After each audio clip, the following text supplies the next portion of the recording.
Hello, and welcome to Color Commentary. I'm TJ, your average fan, and I'll be talking to you today about a movie that came out, I believe it was last year. It's called 3,000 Years of Longing, starring Idris Elba and Tilda Swinton. And let's talk about it, shall we? Spoilers! Okay, okay. So, I wasn't sure what this movie was going to be about or anything. I've heard of it, but I still didn't never really get into details about it. So here it is, all these months later, and I'm checking it out. You can currently find it on Prime Video. I'm not sure of the services that may have it available, and I'm fairly sure that it is available for purchase and rent. It's about Idris Elba being a jinn, and Tilda Swinton is a she's a I don't even know how to say the word. It's some kind of science involving stories. Neurology, narratorology, or something like that. It's called. I'm not sure. It was a weird word. It's the first time I'd ever heard it. And if it is a thing in science that there are people who get degrees to like collect, tell the histories of, and get a better understanding of the stories of human history that we tell ourselves, the myths and legends, where they came from, how, they came about, why people believed the things they did through these stories, and what was the purpose of passing these stories down. That's basically what her job is. So, smart woman, well-read, but alone. She seems to not really be concerned with people, be around people. She's not interested in that.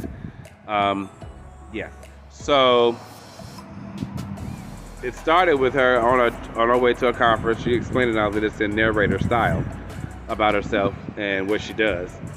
And then we get her having an encounter with something that was crazy, weird looking smoky thing, weird shaped dude. He ran off when she got, people that she knew at the airport walked up to her.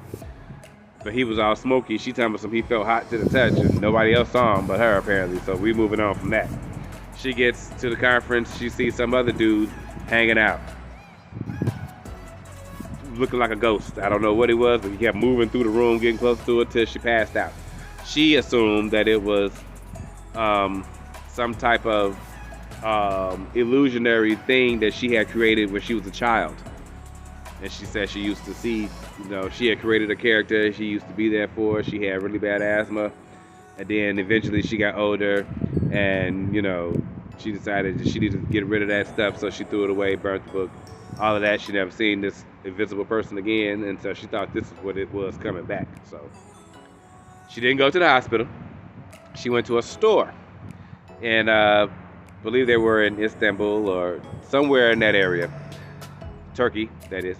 And now they're shopping. Her and one of her colleagues. He tried to get her. They go into the shop with bottles, beautiful crystal bottles. The one he was trying to get for her that she thought would be nice, she was like, "No, I like this one that looked sad and would look like it had been in a fire." But it was a nice little blue swirly bottle. She buys it, processes of cleaning it, pops it open in the bathroom, and this giant smoky thing comes out. Idris Elba, furry legs. This is their jinn. No clothes, just furry legs. And so eventually he shrinks down and they have a conversation. And the movie is basically about their conversation with each other.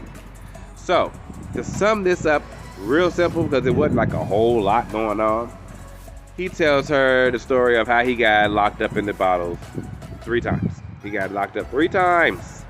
First time he was in love with Queen Sheba, and who was half jinn apparently.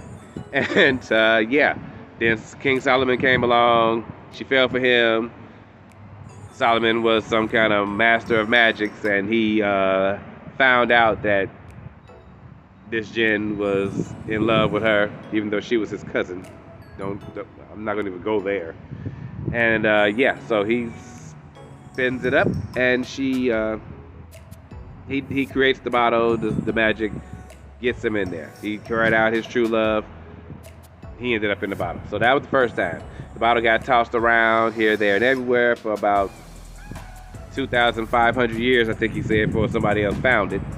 and the Red Sea. It went from the Red Sea to all the way to Turkey, Istanbul, where it had been used for many things, for bricks in a wall. It had been used to grind ingredients for food, because it had been in the ocean so long, the bottle itself got encased in stone. So people just thought it was a rock, and they were using it for different crap. Till one day, part of the rock chipped off, because it was in the wall, and the girl was trying to climb the wall. She slipped and fell. It fell out. It broke. She saw it was a bottle. She cleaned it up, opened it. That was the next time it got opened. This broad, she was smart. She wanted to be smarter. So her wishes came along with her wanting to be smart and learn everything and be free, but she really wasn't. And then she was kind of loopy. So she had, at some point, wished for him to be forgotten. Like, I wish I never knew you, blah, blah, blah. So then she ended up alone. But she's the one that made the final bottle for him after she told him, he showed her how to do all different kind of stuff from taking in all this knowledge. She was literally teaching her everything. And I take it back. She was the third time he got put in the bottle, because that was the pretty bottle that she made for him, but she didn't know. He had taught her how to hide her books, because women weren't supposed to learn back way hundreds of years ago. And so she was hiding her books in bottles. That's how he taught her the bottle magic, and stuff like that, so she could be good. But anyway, that was the last one, the one he actually fell in love with, wanted to stay, and the broad was crazy.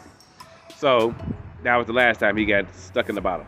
The second time, it was also because of a woman.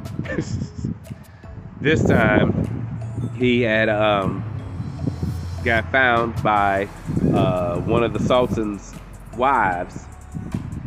It was a messed up story. I would suggest you see that story about the two brothers. The one that was the Sultan first, and then he went bloodlust crazy after a war. Then eventually the other one had a problem, and he liked big women, and he was kind of childlike in the mind, but they wanted to put him on the throne anyway. And so one of his wives, anyway, found the bottle that the first girl had hid.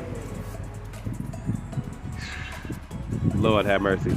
She immediately got rid of that bottle, put him back in that bug, and got rid of it, because she wasn't with the jinn thing. I ain't trying to hear it. Meanwhile, in the present day, Tilda Swinton is like, you got to be careful with these 3 wish things. I don't trust it. You could be a trickster jinn. He like, it's different kinds of us, and I'm not one of them, and yada, yada, yada. He got a little upset a couple of times. That kind of freaked out, because he got real big. His eyes got to glowing, all kind of crazy stuff. But then he calmed it on down, and he was like, I just want to be freaking free.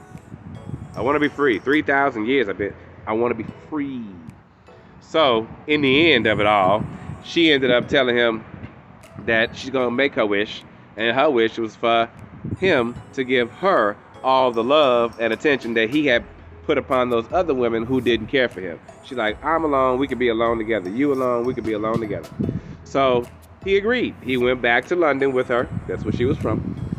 And that's when things started going bad for him, because we also find out that the jinn are made of electromagnetic waves. That's what their essence is. Like, we are made of dirt, dust. They're made of electromagnetic waves. So him moving to the city with her really messed him up, because it's surrounded by TV antennas, cellular antennas, radio signals, all of that kind of stuff that he was aware of and knew about, because he know what he made of.